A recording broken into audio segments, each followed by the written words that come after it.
सो झनक versus Anupama, which show deserve the number one place in the TRP, यानी कि TRP में नंबर वन प्लेस किसे मिलनी चाहिए, अनुपमा हो या फिर झनक। वेल अनुपमा के पास ऑलरेडी नंबर वन की प्लेस है, पर क्या अनुपमा डिजर्व करता है नंबर वन की प्लेस, और क्या झनक को नंबर वन की प्लेस मिलनी चाहिए। क्या झनक अनुपमा से ज्यादा अच्छा परफॉर्म कर रहा है, बहुत ही ज्यादा अच्छे ट्विस्ट दे रहा है। चलिए डालते हैं इस पर नजर। So according to me Anupama, तो पहले करें अनुपमा की बात, तो अनुपमा बहुत ही अच्छे नोट पर स्टार्ट हुआ था। लाइक इन 2020 जब लोग इतना कुछ झेल रहे थे, काफी परेशानी चल रही थी देश में, उस टाइम पर आया था अनुपमा और देखा गया देश को एक बहुत ही अच्छा टीवी सीरियल जिसकी कहानी बहुत ही नॉर्मल लग रही थी। एक नॉर्मल सी औरत है एक बहुत ही अच्छी माँ है, बहुत ही अच्छी पत्नी है, बहुत ही अच्छी बहू है, जिसके ऊपर हो रहा है अत्याचार, और वो अत्याचार उसके अपने ही कर रहे हैं, पति उसको देता है धोखा। देन उसके बाद वो खुद के लिए स्टैंड लेती है और अपनी लाइफ जीती है अपने हिसाब से। वो पढ़ी लिखी भी नहीं है, पर खुद कोशिश करती है हर एक चीज को करने की, बहुत ही अच्छी बिजनेस वुमेन भी बन जाती है। उसकी जिंदगी में आते हैं अनुज जिसे देती है बहुत ही अच्छी लाइफ, फिर वो भी देते हैं उसे धोखा। माया के चक्कर में अनुज की जिंदगी में आती है उसकी गोद ली बेटी, अनुज हो जाते हैं अनुपमा से दूर, फिर अनुपमा जाती है अमेरिका।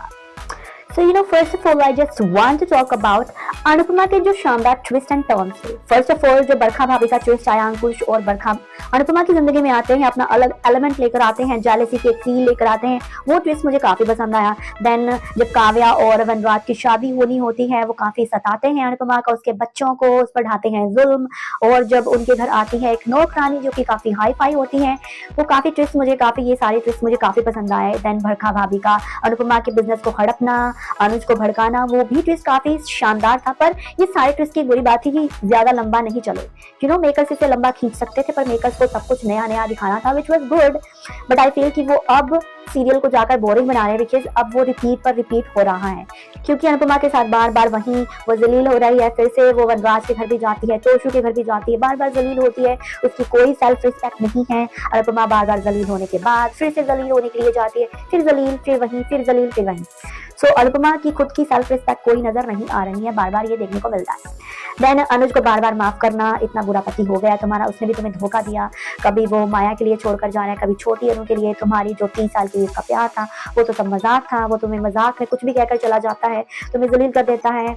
अपनी जो बेटी है यानी कि आध्या, यानी कि छोटी अनु, उसे वो अनुपमा से ज्यादा इंपॉर्टेंस देता है, उसके लिए वो कुछ भी कर सकता है, अनुपमा को भूल सकता है। वही तो वनराज भी करता है, अपने बच्चों के लिए अनुपमा को लात मारकर बाहर निकाल सकता है। तो वही अब अनुपमा के अंदर देखने को मिल रहा है। अनुपमा बहुत ही ज्यादा एक इरिटेटिंग कैरेक्टर हो गया है, जिसको बहुत ही ज्यादा बेइज्जती मिलती है, उसकी बहुत ही ज्यादा शीशा लेदर होती है, पर अनुपमा को कोई फर्क नहीं पड़ता है। तो अनुपमा बहुत ही ज्यादा बकवास हो चुका है। और जब बात करें अमेरिका के ट्विस्ट की, तो अमेरिका एक तो फेक अमेरिका दिखाया जा रहा है अनुपमा में। अनुपमा शानदार था इन द बिगिनिंग, सब कुछ रियल लगता था, काफी सारे रियल लोकेशन पर भी शूट किया गया है अनुपमा, पर यहाँ पर बहुत ही ज्यादा बकवास लग रहा है अनुपमा, क्योंकि अमेरिका बहुत ही ज्यादा नकली लग रहा है, वो साफ तौर पर नजर आ रहा है। एक दो एपिसोड आपको लग सकता है कहीं से कि कोई अमेरिका की थोड़ी सी फील आ जाए, but most of the time America का कुछ नजर नहीं आ रहा है, अमेरिका का कुछ एलिमेंट नजर नहीं आ रहा है, अमेरिका फेक लग रहा है। और क्या फेक अमेरिका के लिए 5 साल इंतजार करवाया गया फैंस को। So it was very very bad twist. So Anupama का जो अमेरिका जाना है, फील दैट की मेकर्स के पास इतना बजट है, अनुपमा नंबर 1 शो है, काफी अच्छा बजट है, वो अमेरिका में जाकर बहुत ही अच्छे से शूट कर सकते थे, कुछ एपिसोड्स ही शूट कर लेते और बहुत सारे यहाँ पर शूट कर लेते, पर कुछ तो अमेरिका का फील देते। तो वो फील गायब है, प्लस रिपीट हो रहे हैं सारे ट्विस्ट, क्योंकि अनुपमा को बार बार जलील किया जा रहा है। अनुपमा फिर से अपने बेटे के पास रहने जाती है, उसे जलील होती है, फिर से वही करती है, अपने बच्चे को कोई सजा नहीं देती है, बड़े बड़े प्रॉमिस दिखाए जाते हैं कि अपने बेटे को जेल भेज देगी, पर अपने तोशु बेटे को माफ कर देती है। बार बार वही सब रिपीट हो रहा है, कुछ भी नया नहीं है अनुपमा में, और अमेरिका का ट्विस्ट तो सबसे खराब है। देन अनुपमा को दोबारा से अनुज के पास जाना है, अब वो यशदीप को छोड़ देगी या फिर उसके पास रहेगी। well, ये बिल्कुल बकवास ट्विस्ट लग रहे हैं, कुछ भी नया नहीं लग रहा है। सो आई फील दैट अनुपमा का जो स्पार्क था वो फिलहाल डगमगा रहा है, जिसे संभालने की जरूरत है। अब बात करें झनक की। So when it comes to Jhanak, oh my God, Jhanak is doing fabulous job. First of all Jhanak की कहानी कश्मीर से शुरू होती है, कश्मीर की एक कश्मीर कली यानी कि झनक बहुत ही अच्छे से दिखाई गई। तो और शुरुआत में जो झनक की फील थी, ओह my God, fully Kashmiri, Kashmir के काफी सारे सीन्स को बहुत ही अच्छे से शूट किया गया। स्पेशली वो जो वादियों का सीन था जहाँ पर झनक का घर दिखाया गया था। And when it comes to the Kashmir where वो जो लेक में वो जो फूल बेचती है Jhanak, it was just looking so fabulous. Then वो बोट के अंदर जो झनक को मिलने अनिरुद्ध आता है, वो बोट पर रहते हैं, वो जो वहाँ पर घर होता है वहाँ पर रहते हैं, जो पानी के अंदर जो घर बनाया गया था। So it was looking very very real, of course it was real, it was looking awesome. And then Jhanak की जो ट्विस्टिंग स्टोरी थी, काफी अच्छे ट्विस्ट झनक के पीछे पड़ गया है। तेजस उसकी माँ जा चुकी है दुनिया से, झनक अब अकेली है, अकेली के ऊपर काफी अत्याचार ढाने वाला है। तेजस और तेजस के चंगुल से छुड़ाकर लेकर आता है वो अपने शहर कोलकाता में अनिरुद्ध बोस। और अनिरुद्ध की एक गर्लफ्रेंड है जिसका नाम है अर्शी, और अर्शी रिश्ते में झनक की दूर की बहन भी लगती है, उसकी मासी की बेटी। अब वो मासी झनक से बहुत नफरत करती है। अब ये नफरत क्यों करती है, एक सीक्रेट ये रखा गया। अब झनक के पापा कौन है, एक सीक्रेट ये रखा गया। अब अनिरुद्ध को पता चलती है झनक के पापा की सच्चाई उसकी माँ की आखिरी वाली चिट्ठी से। अब वो उसे छिपा कर बैठा हुआ, एक सीक्रेट वो है। देन झनक के पास कोई रास्ता नहीं है, वो कहाँ जाए, वो कहाँ जाएगी, उसका कोई ठिकाना नहीं है, वो क्या करेगी, एक तो सीक्रेट ये है। और हर सीक्रेट के साथ फैंस जुड़े हुए हैं झनक के साथ। प्लस झनक की बेचारगी उसके लिए ऑडियंस के दिल में एक सिंपैथी जगाती है, झनक के साथ काफी सिंपैथी है लोगों की। सो लोग झनक से पूरी तरह से जुड़ चुके हैं, और झनक को बहुत ही ज्यादा बेचारी, मजबूर, तकलीफ में और साथ ही साथ मजबूत इरादों वाली भी दिखाया गया है। तो झनक is doing fabulous job. Plus Appu का कैरेक्टर बहुत ही अलग है, it is just amazing character, जो किसी को कुछ भी बोल देती है पर बोलती सच्चाई है। सो झनक की मजबूरी और इसी के साथ बड़ो माँ की मजबूरी, वो अमीर और गरीब की जो कहानी में एलिमेंट दी गई है और जैसे उसे इस्तेमाल किया जाता है पॉइंट बाय पॉइंट, जैसे ताने मारे जाते हैं, it looks really very attractive, very very real and very very like देखने को मन करे, खून खोल उठे पब्लिक का, और वो खून खोलता है definitely.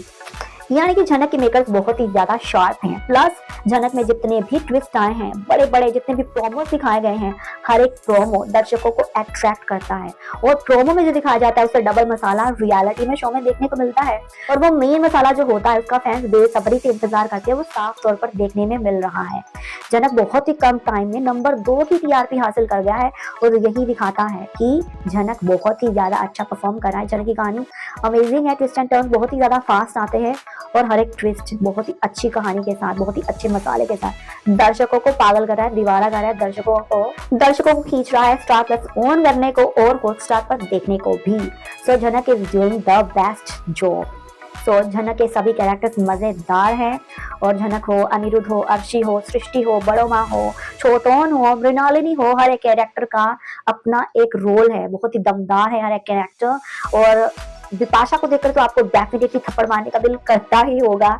It's very very obvious कि उसकी एक्टिंग और वो कैरेक्टर कितना शानदार बनाया गया है। एंड देन डेफिनेटली अनिरुद्ध की मॉम के बाल नोचने को भी आपका खूब मन करता होगा, बिकॉज वो भी कैरेक्टर इतना शानदार दिखाया गया है। And when it comes to Arshi and Arshi की मॉम यानी कि सृष्टि मासी, ओ माय गॉड, अर्शी को तो फिर भी लोग माफ कर दे क्योंकि उसमें कुछ पॉजिटिव एलिमेंट नजर आ चुके हैं शो में, पर सृष्टि मासी is just the web of the show.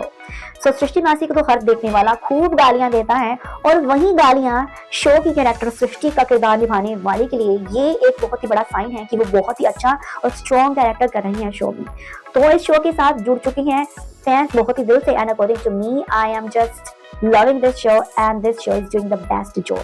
And अगर चूज करना हो अनुपमा और झनक में से नंबर 1 की प्लेस किसे मिलनी चाहिए, तो definitely according to me definitely Jhanak deserves the number 1 place. So झनक becomes the winner because झनक is giving us everything that we want from our show. Repeat नहीं हो रहा है कुछ भी, और लोकेशन बहुत ही ज्यादा धमाकेदार है, बहुत ही ज्यादा अच्छी है। तो झनक और अनुपमा में से झनक is doing the best job. तो अब आपकी क्या है मेरी इस राय को लेकर आपकी राय, दीजिए सब अपनी राय in the comment box below the video, and do not forget to subscribe मेरा ये channel universe for more videos like this and for more updates. See you next video, till then have fun, take care, bye.